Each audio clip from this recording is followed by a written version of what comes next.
So today, we're going to dive into a topic that's really at the very heart of the Islamic faith, the names and attributes of God. And this isn't just, some abstract theology. It's meant to be a practical guide to belief, something that completely shapes how you see the world and your place in it.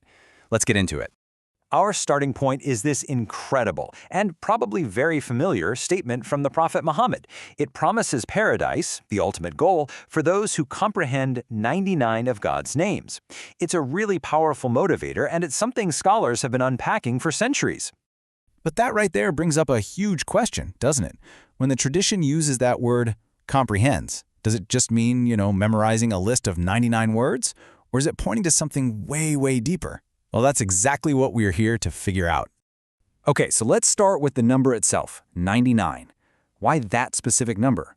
Its mention has sparked a ton of discussion, and honestly, a few common misconceptions that we've got to clear up right away. Our really common misunderstanding is that God has only 99 names. But the scholarly consensus on this is crystal clear. That's not the case at all. The tradition is highlighting a special set of 99 names, but it never ever says that's the total. The reality is, God has countless names, and many of them are known only to Him.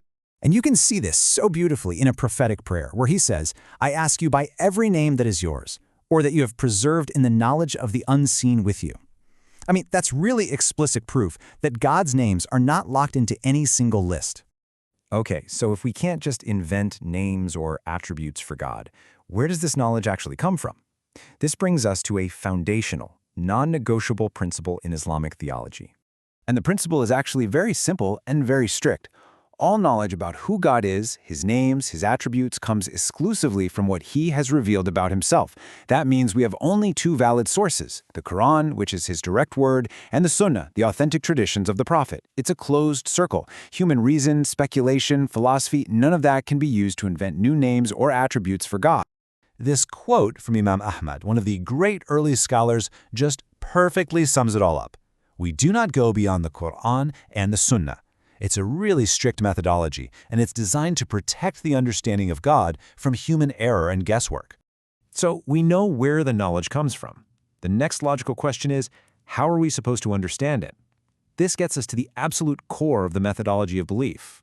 This single verse from the Quran, it's like the master key to everything. You'll notice it has two parts that you have to hold together at the same time. The first part, there is nothing like unto Him, just completely negates any comparison to creation, full stop. But the second part, and He is the hearing, the seeing, affirms His attributes.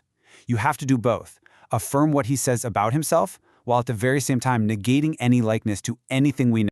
What this means is we affirm the attributes exactly as they're revealed, understanding they exist in a perfect way that's appropriate for God's majesty. Now, to help believers stay on this fine line, scholars identified 4 specific traps or prohibitions that you have to avoid. Think of these as the 4 guardrails on the path. First, tahrif is distorting the meaning, like trying to explain away an attribute as just a symbol. Ta'til is just outright denying the attribute exists. Takif is asking how, trying to figure out the modality of the attribute, which is just beyond our human minds. And finally, tamthil is claiming resemblance, saying His attribute is like a created one. Avoiding these 4 is absolutely central to the orthodox approach. Okay, let's circle back to that word from the very beginning, comprehends. We're about to see that it's not a single action, but a journey through 3 distinct levels of understanding that go way beyond just memorizing something. To make this really practical, let's take one of God's names, As-Samiya, which means the all-hearing. What does it actually mean to comprehend this name? True comprehension unfolds in 3 stages. First, you affirm the name. Second, you understand the attribute it points to. And third, you live the implication of that knowledge. Let's walk through exactly what that looks like. So, level 1 is the foundation. It's the simple, pure acceptance that As-Sami is one of God's beautiful and perfect names because it was revealed in the Quran and Sunnah. That's the starting point of belief. Level 2 is where you go deeper. You connect the name to the attribute itself. You understand that As-Sami means God actually possesses the attribute of hearing, but it's a perfect, absolute hearing that's nothing like ours. It's not limited by distance or sound. It hears every secret, every public word, every thought in your heart all at the same time. And this is the transformative step. Level 3 is where knowledge becomes real. If you truly deeply believe that God is the all-hearing, what's the implication for your life? It creates a constant awareness, a kind of mindfulness, that He hears every single thing you say. And that knowledge should directly change your speech, making you careful with your words and pushing you towards piety. And let's zoom out a bit. This three-level process isn't just for one name. It applies to all of them. True knowledge of God's attributes is really meant to reshape a believer's entire life, inside and out. You can see this direct link with every single name. When you comprehend that God is El-Razak, the provider, it naturally leads you to trust in Him, not stress out about the future. When you know He is El-Ghafur, the all-forgiving, it compels you to turn to Him and seek that forgiveness. And internalizing that He is El-Azaz, the Almighty, fosters a deep sense of humility.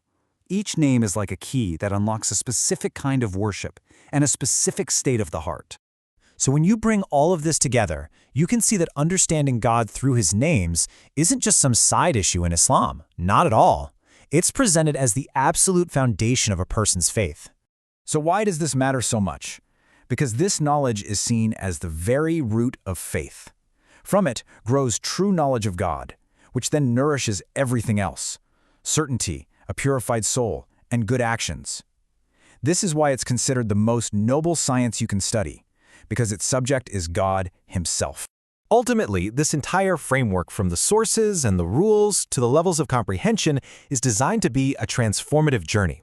It's not meant to be just an intellectual exercise. It's about building a real, living relationship with God that's grounded in revealed knowledge.